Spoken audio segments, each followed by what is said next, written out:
بسم اللہ الرحمن الرحیم۔ تو بریک سے پہلے اللہ رب العزت نے قرآن کریم کے اندر جو واٹر سائیکل کے اوپر تفصیل بیان کی اس کی طرف اشارہ کر رہا تھا، اور اب سائنسی انداز کے اندر جب میں نے تفصیل بتلائی ہے اور اب لنک کر رہا تھا کہ قرآن کریم نے 1400 سال پہلے ہمیں قرآن کریم کے اندر اس کی کس طرح تفصیلات بیان کی ہیں اور اب ہمیں وہ پوری کس انداز کے اندر سمجھ آ رہی ہے۔ لیکن ایسے کرتے ہیں، کچھ کالیں آئی ہوئی ہیں اور وہ ساتھی کافی دیر سے، ساتھی کہہ رہے ہیں 10-15 منٹ سے انتظار کر رہے ہیں، تو ان کا بھی حق بنتا ہے، تو پہلے ان کے کالیں کچھ لے لیتے ہیں اور اس کے بعد پھر انشاءاللہ باقی اگر وقت رہا تو تفصیل عرض کریں گے، نہیں تو اگلے سیشن کے اندر۔ تو فی الحال آپ کی کال کی طرف جاتے ہیں۔ جی السلام علیکم ورحمۃ اللہ وبرکاتہ۔ وعلیکم السلام ورحمۃ اللہ وبرکاتہ۔ مولانا صاحب، میری ایک فرینڈ ہے، ان کے گھر میں کافی پرابلمس ہیں۔ وہ ان کے بیٹے کی شادی ہوئی تھی پہلی دفعہ، تو اس کی ڈیورس ہو گئی، تو اب دوسری دفعہ ہوئی تو پھر ڈیورس ہو گیا۔ اب وہ تیسری دفعہ کرنے لگے ہیں، تو وہ جو دوسری وائف ہے اس نے ان پہ پھر کوئی کورٹ کا مقدمہ کر دیا ہے، انہوں نے تو کیا وہ کیا؟ کافی کورٹ میں کوئی اور کورٹ مقدمہ میں؟ کر دیا ہے، اچھا ٹھیک ہے۔ تو وہ کافی پریشان ہے۔ وہ کہہ رہے ہیں کہ اب جو ہے نا کسی طرح سے اگر کوئی ایسا کوئی پڑھنے کے لیے اگر کوئی بتا دے ان کے لیے، تاکہ ان کے ذرا مشکل آسان ہو جائے، تاکہ ان کے کوئی زیادہ ان پہ مصیبت اور نہ آئے۔ ٹھیک ہے انشاءاللہ، یہی بات تھی۔ جی جی بس ٹھیک ہے انشاءاللہ، آپ ایسے کریں، سنتے رہیں اور دیکھ رہے ہیں، ضرور اس کے اوپر کچھ تھوڑی سی بات چیت عرض کریں گے۔ شکریہ، بہت بہت جزاک اللہ خیر۔ موسٹ ویلکم جی۔ اگلی کال کی طرف جاتے ہیں جی، یا ایسے کرتے ہیں اس سوال کا جواب دے دیتے ہیں، پھر اس کے بعد جو ہے بسم اللہ الرحمن الرحیم۔ ازدواجی تعلقات واقعی کمپلیکیٹڈ ہوتے ہیں، اور بعض اوقات انسان کی اگر زندگی صحیح طریقے سے نہیں چل سکتی تو اسلام نے آخری درجے کے اوپر اس کو طلاق کی آپشن دی ہوئی ہے۔ اور یہ بات بھی عرض کرتے جاؤں کہ طلاق کی طرف جلدی جانا یہ مناسب نہیں ہوتا۔ انسان کے لیے ضروری ہے کہ وہ بہت ساری آپشن سوچے، اور قرآن کریم نے 4-5 قدم ایسے ہمیں دیے کہ پہلے یہ اختیار کرو، پھر یہ اختیار کرو، حکما من اہلہ و حکما من اہلہا، کہ اپنی یہاں سے حکم، ان کی یہاں سے حکم، ان کو درمیان میں بٹھاؤ، اور پھر پہلے اپنے طور پر سمجھوتا کرو، وغیرہ وغیرہ، 4-5 قدم۔ جب ان تمام کے بعد اگر پھر بھی آپ دیکھ رہے ہیں کہ ہماری زندگی آپس کے اندر نہیں چل سکتی، یا چلنے کے اندر دونوں میں سے کسی ایک کو نقصان ہے، یا مستقبل میں اولاد کو نقصان ہے، تو پھر اسلام نے اجازت دی ہے۔ باقی آپ یہ کہہ رہے ہیں کہ ایک مرتبہ طلاق ہو گئی، پھر دوسری مرتبہ طلاق ہو گئی، اور پھر اب یہ ہے کہ آپ کو کمپلیکیشنز ہیں، تو انڈیویجول کیس کے اوپر تو ہم کوئی بات چیت نہیں کر سکتے، کیونکہ پوری تفصیل نہیں پتہ۔ اتنی ضرور بات میں کہوں گا کہ آپ کے جو لوکل امام ہیں وہاں جب آپ جائیں گے تو وہ آپ سے پورے حالات پوچھ کر ہو سکتا ہے کہ آپ کو ایڈوائس دیں کہ this is why you going wrong اور this is why you going right, ادھر سے آپ کی غلطی ہو رہی ہے، ادھر سے آپ کا ٹھیک ہو رہا ہے، وغیرہ وغیرہ۔ لیکن یہاں جنرل ہم آپ کو کچھ وظیفہ بتلا سکتے ہیں، لیکن خاص ان حالات کے اندر میں یہ کہا کرتا ہوں کہ اپنے جو گھرانے کے جو بڑے ہیں ان کو بٹھا کر ان سے بات چیت کر لیں، یا جو محلے کے امام ہیں، یہ جو سمجھدار قسم کے لوگ ہیں، ان سے انسان ایڈوائس لے لیتا ہے، اور پھر تھرڈ پرسپیکٹیو ہونے کی حیثیت سے انسان کو پتہ چل جاتا ہے کہ میری کمزوریاں کدھر ہیں۔ یہاں یہ بات اگلی میں عرض کرتے جاؤں اپنا وظیفہ بتلانے سے پہلے، اور میں اس کی طرف اکثر طور پر اشارہ کیا کرتا ہوں، اور وہ یہ ہے کہ اگر کوئی اپنے گھرانے کے اندر کوئی کمپلیکیشنز آویں، کہ اگر بالفرض بیٹا ہے یا بیٹی ہے، ان کی شادی نہیں ہو رہی، ان کا رشتہ نہیں مل رہا، یا کوئی اس طرح کام کے اوپر جاتے ہیں، انٹرویو کے اوپر 2-3 انٹرویو دیے اور وہاں آپ کو کچھ پازیٹیو انداز نہیں ملا، تو فوراً بہت سارے لوگوں کے ذہن کے اندر فوراً آ جاتے کہ بھائی یا تو ہمارے اوپر کسی نے کوئی جادو کیا ہے، یا کوئی اثر ہے، یا تعویذ ہے، یا پتہ نہیں کیا وجہ ہے، کوئی چیز ہے۔ بھائی اس مینٹالٹی سے ہمیں نکلنی ضروری ہے، اس مینٹالٹی سے، اس ذہنی سے ہمیں نکلنا ضروری ہے کہ جو ہی ہمیں کوئی تکلیف پہنچے یا کوئی ناگوار چیز جس کو ہم ناپسند کرتے ہیں، تو فوراً سب سے پہلا کام ہم یہ کہتے ہیں کہ بھائی اس کے اوپر نظر لگی ہے، یا اس کو یہ جنات ہوئے ہیں، یا اس کے اوپر تعویذ ہے۔ بھائی اس طرح کی بات نہیں۔ ہاں میں یہ نہیں کہتا ہوں کہ یہ چیزیں حقیقت نہیں ہے، حقیقت ہے، جنات بھی حقیقت ہے، جادو بھی انسانوں پر ہوتے ہیں اور لوگ کرتے ہیں، اور نظر بھی انسان کو لگتی ہے. یہ ہماری شریعت کے اندر تینوں چیزیں ہیں. لیکن میرا کہنے کا مقصد یہ ہے کہ جب آپ کو کوئی تکلیف پریشانی تو فوراً یہ نہ کہو کہ یہ ہے, اس کا کوئی نہ کوئی دوسرا حل بھی, دنیاوی طور پر بھی اس کا حل ڈاکٹر ہو یا کوئی فیزیو تھراپسٹ ہو یا کاؤنسلر ہو یا تھراپی, اس قسم کے لوگوں کے پاس جا کر ان سے ایڈوائس لینا ضروری ہے. رہا اس خاص مسئلے کے اندر, تو اس کے اندر میں آپ کو یہ کہوں گا کہ آپ چوتھے کلمے کو صبح کی نماز کے بعد اور مغرب کی نماز کے بعد, صبح کی نماز کے بعد اور مغرب کی نماز کے بعد 10 دفعہ اس چوتھے کلمے کو پڑھ کر اپنے اوپر بھی دم کر لیں, اور جو بھی افیکٹڈ ہے اس کو کہیں کہ وہ اپنے اوپر دم کریں. اللہ رب العزت ان معاملات کو آپ کے لیے آسان فرمائیں گے. اور چوتھا کلمہ ہے لا الہ الا اللہ وحدہ لا شریک لہ لہ الملک ولہ الحمد یحیی ویمیت وہو علی کل شیء قدیر. تو یہ جو ہے یہ مجرب عمل ہے, جو اس قسم کی مشکلات کے اندر ہے انہوں نے اس کو تجربے سے پڑھا ہے, اور اللہ رب العزت نے ان کے لیے معاملات کافی آسان کیے ہیں. اگلی کال کی طرف جاتے ہیں جی. السلام علیکم ورحمۃ اللہ وبرکاتہ. السلام علیکم. ہیلو السلام علیکم. وعلیکم السلام. آپ آن دی ایئر ہیں جی. جی میں نے سنا ہے جو آپ ابھی کہہ رہے ہیں کہ شیطان جو ہے کرتے ہیں, تو ایسی چیزیں ایک بات میں درمیان سے آپ کی لائن جو ہے وہ صاف نہیں. آئی ڈونٹ, اگر آپ آن دا اسپیکر ہیں, آپ کا فون اگر آن دا اسپیکر ہے تو آپ اسپیکر سے اس کو ہٹا لیں. نہیں, اسپیکر پر نہیں ہے میرے خیال میں, ریسیپشن ہے, میں ادھر سے ہٹ کے باہر کی طرف ہو جاتی ہوں. ابھی ٹھیک ہے؟ ہاں اب بہتر ہے. ابھی بیٹھا ہے جی. آپ نے ابھی یہ بھی کہا ہے کہ جادو بھی ہوتا ہے, یہ بھی ہوتا ہے, مگر دوسری چیزیں سے بھی انسان سے یا کاؤنسلنگ ہو جائے یا دوسری چیزیں. مگر the thing is کہ دنیا میں اتنے مشکلات ہے کہ پہلی تو بات یہ ہے کسی سے بات کریں, چاہے وہ فیملی ممبر ہو یا باہر کا ممبر ہو یا جو بھی ہو, وہ توجہ ہی بھی نہیں دیتے. کسی کے پاس ٹائم بھی نہیں ہے. کوئی کسی کی مسئلہ سنتا ہے, حل نکالنا چاہتا ہے, وہ تو ٹیلی فون ہی رکھ دیتے ہیں. یہ بھی کوئی ٹائم ہی نہیں دیتا. Nobody wants to get involved in anything. This is where the big problem lies, because the Prophet sallallahu alaihi wasallam made it very clear, be there for each other, help each other, listen to each other. آج کل تو بالکل ہی اس کا opposite ہو رہا ہے. تو رہی بات جو آپ کہہ رہے ہیں کہ ابھی ایک انسان ہے جس کی زندگی میں یہ چیز چلتی آ رہی ہے from the age of 18, now they're coming up to 59, then one stops and thinks کہ ضرور کوئی بات ہے. It's not a coincidence for all these years کہ ایک انسان کے ساتھ یہ بات ہو رہی ہے کہ اس کے اوپر الٹے الزام لگ رہے ہیں, اس کی ججمنٹ غلط ہو رہی ہے, لوگ اس کے ساتھ یعنی کہ سلانڈر کر رہے ہیں, مذاق اڑا رہے ہیں. تو I don't think this is a coincidence. There's something wrong somewhere. True, and that's you're تو right. آپ اس کا کوئی حل بتائیں, کیونکہ اس کے اوپر جیلسی بھی ہو رہی ہے, یہ بھی ہو رہا ہے, مگر all these years is not a coincidence. You know what I mean? Okay, It's something strange going on. Just stay on the line for a second when you finished. I'm going to listen to you until you finish, inshallah. You carry on speaking.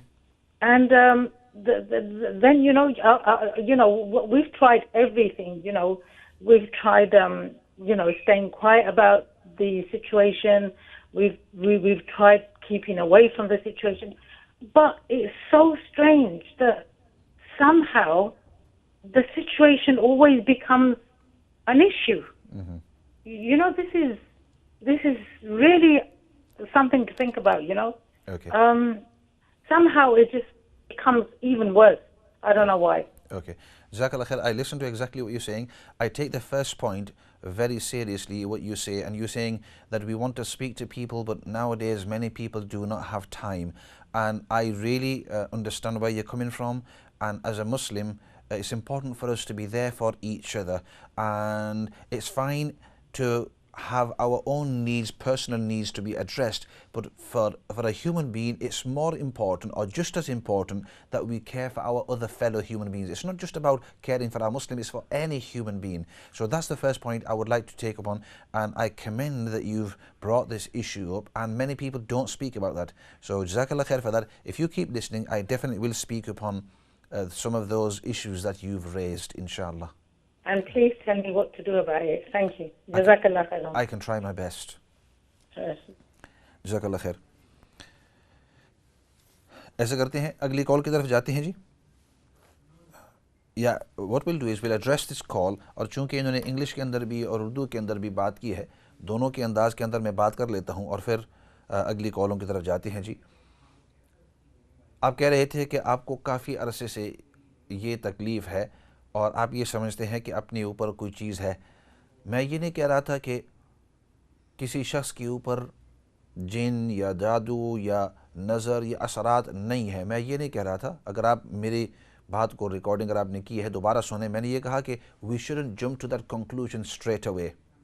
فوراً اس بات کی طرف ہمارا دھیان نہیں جانا چاہیے, بلکہ سب سے پہلے ہم کوشش کریں کہ دنیاوی لحاظ سے ہم اس کی کوئی نہ کوئی وہاں بھی حل ڈھونڈیں اور دینی لحاظ سے اس کا بھی حل ڈھونڈیں. پھر بھی اگر حل نہ ملے تو پھر جو دنیاوی ڈاکٹر ہیں ان کے پاس جاؤ, اور جو دینی ڈاکٹرز ہیں, جن اسپریچول جو ڈاکٹرز ہیں جو ان تین چیزوں کا علاج کرتے ہیں, ان تین چیزوں کی وہ یعنی پن پوائنٹ کر سکتے ہیں, آپ ان کے پاس بھی جائیں. You must try both the spiritual side as well as the physical side. The physical side, the spiritual side, as well as the mental side, because all three have an effect upon a human being. بعض اوقات انسان کے ذہن کے اندر کوئی چیز آ جاتی ہے اور اس کی وجہ سے انسان کے جسم پر اثر ہو سکتا ہے. بعض اوقات انسان کے جسم کے اوپر کوئی اثر چیز ہوتی ہے, اور بعض اوقات انسان کی روحانیت کا اس کے اوپر اثر ہوتا ہے. تو that's why تینوں چیزوں جب انسان کے اوپر اس طرح کے حالات اور کافی دیر تک اس طرح کے حالات آپ کے اوپر آتے رہے, like you're saying that you've had these sort of symptoms for a long time from the age of 18 to almost 59, that's a very, very long time. And I take your point that you say that you want to speak to people, but people are not there all the time for you. I feel that's something lacking in our ummah. The Prophet sallallahu alaihi wasallam, he showed us that anybody who would come to speak to him, the Prophet sallallahu alaihi wasallam showed by example and demonstrated that he would listen to them, talk to them, even if it meant they were just offloading. So that's a point, and inshallah in one of our series we will come to how to counsel each other, how to talk about these things, how to help somebody offload, how to point somebody towards the right direction if you can't help them. Raha ye masla ke what is wrong with me and you want me to tell you, I can't really, because I don't know you personally and I don't have any experience upon what's going through yourself. I would really recommend that you go to your local imam or you go to a trusted alim and you explain your situation. آپ ان کے ساتھ اپنی جو پوری بات ہے ان کے سامنے رکھیں. At the same times, do speak to the physicians, the doctors, the consultants, and ask them for advice as well. So that way you have a two-pronged approach. اس وقت آپ دونوں لحاظ سے, دنیاوی لحاظ سے بھی اور دینی لحاظ سے بھی اپنا جو علاج ہے وہ کرا رہے ہیں. کیونکہ انسان علاج کرانا یہ نبی پاک صلی اللہ علیہ وسلم کی سنت مبارکہ ہے. آپ صلی اللہ علیہ وسلم نے ہمیں سنت کے ذریعے بتلایا کہ انسان جسمانی لحاظ سے بھی اپنا علاج کرواوے اور روحانی لحاظ سے بھی. چنانچہ ایک صحابی رضی اللہ تعالیٰ عنہ آئے اور آپ صلی اللہ علیہ وسلم نے ان سے جب پوچھا کہ آپ کو کیا تکلیف ہے, اور انہوں نے یہ بات بتلائی کہ میرا پیٹ جو ہے وہ جاری ہے. A person came to Rasulullah sallallahu alaihi wasallam, and when the Prophet sallallahu alaihi wasallam asked him what was wrong, what upset him, why was he not feeling well, he explained that he had a runny tummy. People say diarrhea, but runny tummy I think is a better word, a more respectful word. And he explained that he had a runny tummy, and the Prophet sallallahu alaihi wasallam advised him to have honey. آپ صلی اللہ علیہ وسلم نے اس کو نصیحت فرمائی کہ آپ جا کر شہد اس کو کھاؤ. اس نے ایک دن کھایا, 2 دن, واپس آیا, آپ صلی اللہ علیہ وسلم نے پوچھا, اس نے عرض کی یا رسول اللہ دوبارہ اب اور زیادہ ہو گیا. آپ صلی اللہ علیہ وسلم نے اور بھی اس کو بتلایا. تو عرض کرنے کا مقصد یہ ہے کہ نبی کریم صلی اللہ علیہ وسلم نے ہمیں بتلایا کہ دنیاوی طور پر جو کھانے پینے ان کے ذریعے بھی علاج کرو.